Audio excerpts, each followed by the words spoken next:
அஸ்ஸலாமு அலைக்கும். எல்லோரும் நல்லா இருக்கலாமா? அல்லாவுடைய ஆனந்தமாக இருங்க. நாங்கள் நல்லா இருக்கோம், நீங்கள் நல்லா இருங்க. இன்றைக்கி வந்து ஒரு 1/2 கிலோ மைதா மாவு எடுத்திருக்கேன். இதில் வந்து ஒரு ஸ்நாக்ஸு செய்ய போகிறோம், பிள்ளைகளுக்கு சாயந்தரத்துக்கு திங்கிற மாதிரி. இது நல்லா செஞ்சு வச்சுக்கிறலாம். இதுக்கு பேர் கலகலா. இதுக்கு 1/2 கிலோ மாவு எடுத்திருக்கோம். இது சும்மா ஈஸியாக வீட்டில் இருக்கிற பொருள்களில் செய்யக்கூடிய ஒரு சின்ன ஸ்நாக்ஸு. 1/2 கிலோ மைதா மாவு, அதுக்கு 2 முட்டை, இது கொஞ்சம் ஒரு 4 ஸ்பூனு ஜீனி, அவ்வளோதான். உப்பு போட்டு பிணைஞ்சு நம்ம செய்ய போகிறோம். எப்படி செய்கிறோன்னு பாருங்கள். பிஸ்மில்லாஹிர்ரஹ்மானிர்ரஹீம். இது வந்து சீப் பண்ணிய மாதிரி நேரம் ஆகாதுன்னா இதுக்கு தான் ஊர் நேரம் ஆகும். ஏன் செஞ்சு மடித்து ஒட்டணும்ல.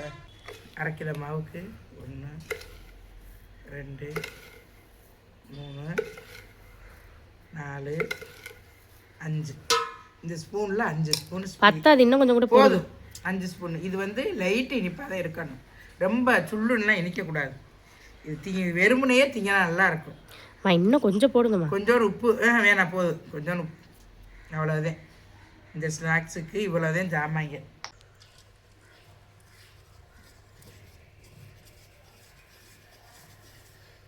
முட்டை எதுக்கு போடுறதுண்டா, ஒரு பொருன்னு இருக்கிறதுக்காக அந்த முட்டை போடுறது நல்லாயிருக்கும். முட்டை போட்டு செஞ்சோம்னாக்க இந்த வாடையும் இருக்காது, நல்லாயிருக்கும். ஏலக்காய் பொடி போடணும், அது போடணும், இது போடணும், எந்த பொருளும் போட தேவையில்லை. இப்படி கொஞ்சமாக மாவு தண்ணியை ஊற்றி பிணைஞ்சு நம்ம சப்பாத்தி மாவு மாதிரி பிணைஞ்சு வச்சுக்கிட்டு நம்ம செய்ய வேண்டிய செஞ்சு எண்ணெயில் பொரித்து எடுக்கணும், அவ்வளோதான். இது ரொம்ப சின்ன வேலை, பெரிய வேலையெல்லாம் கிடையாது, ஈஸியான வேலை. இது வந்து செஞ்சு வச்சுக்கிட்டோம்னா நல்லா ஒரு வாரம் 10 நாள் 1 மாதம் காலியாக போகிற வரைக்கும் இருக்கும். அது பாட்டுக்கு எத்தனை நாளைக்கு வச்சுக்கலாம், 1 மாதம் டயம், அது வரைக்கும் கெட்டு போகாது, அது பாட்டு கிடக்கும். இது வந்து மொறுன்னு இருக்கும். செஞ்சு ஒரு டம்ளர் டீயை ஊற்றி கொடுத்து ஒரு 4-5 வச்சு கொடுத்தா அழகாக சாப்பிட்ருவாங்க. ஆமாம், டீயோடு கொடுத்தீங்கிற ஸ்நாக்ஸ் இது நல்லாயிருக்கும். நீங்கள் இதே மாதிரி செஞ்சு ட்ரை பண்ணுங்கள், பிள்ளைகளுக்கு செஞ்சு கொடுங்க. இப்போ லீவில் இருக்கிறதுனால ஏதாவது செய்வோம் அப்படின்னு செய்கிறோம்.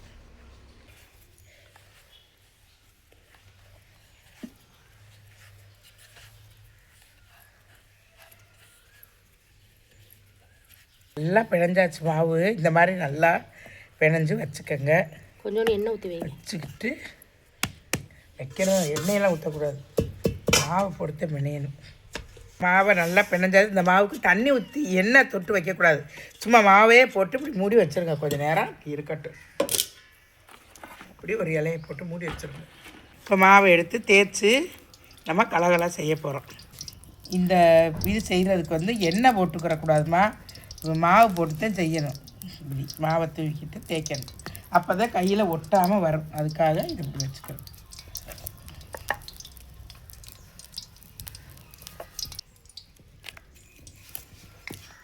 எண்ணெய் ஊற்றி எண்ணெய் காஞ்சிட்டு கிடக்கு.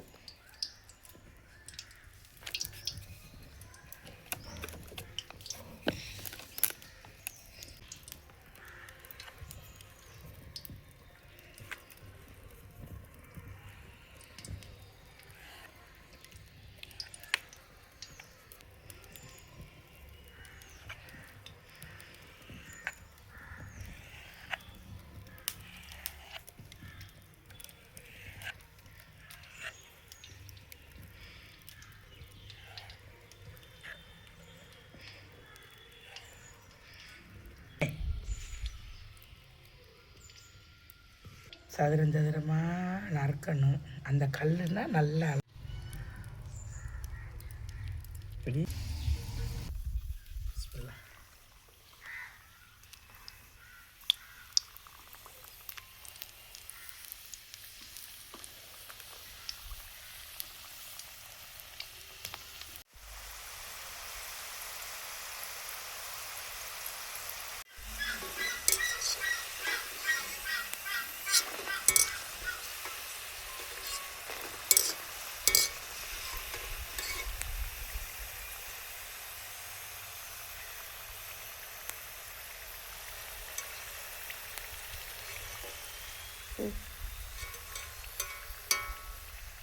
சோவி மாதிரியே இருக்கும், அழகாக. சோவி கேக்கு, சோவி கலகலாவா இது செஞ்சு பிள்ளைகளுக்கு கொடுங்க. இது சாயந்தரம் ஸ்நாக்ஸு நல்லாயிருக்கும் பிள்ளைகளுக்கு திங்கிறதுக்கு. இந்த மாதிரி நீங்களும் செஞ்சு ட்ரை பண்ணுங்கள். அஸ்ஸலாமு அலைக்கும்.